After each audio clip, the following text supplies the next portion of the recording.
म्हणून नंदीने येऊन बसायचं समोर. आज आपल्या पंजाबचा मोठा सण आहे. तुम्हा सर्वांना माझ्याकडून खूप खूप शुभेच्छा. मित्रांनो, मला सांगायला दुःख वाटते की या वर्षी आपल्या गावावर पुराचे मोठा संकट आले होते. या पुराने आमच्या खूप नुकसान केले.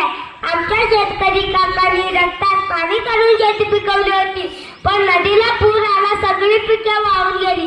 बिचाऱ्या शेतकऱ्यांच्या डोळ्यातील पाणी, कारण त्याचे वर्षभराचे कष्ट वाया गेले.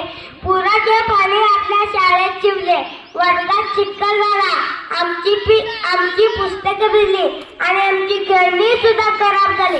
आमची शाळा पुन्हा कधी सुरू होईल अशी आम्हाला भीती वाटत होती. पण मित्रांनो, संकटात धावून येतो तोच खरा माणूस असतो. अनेक लोकांनी आणि संस्थांनी आम्हाला मदत केली, नवीन वह्या पुस्तक दिली, शाळा स्वच्छ केली. या सर्व देवदूतांचे मी मनापासून आभार मानतो की आपण पुन्हा जोमाने अभ्यास करूया, संकटात सापडलेल्या शेतकरीला साथ देऊया आणि चांगला अभ्यास करून खात्रीने असे मी सांगू शकतो. जय हिंद, जय महाराज.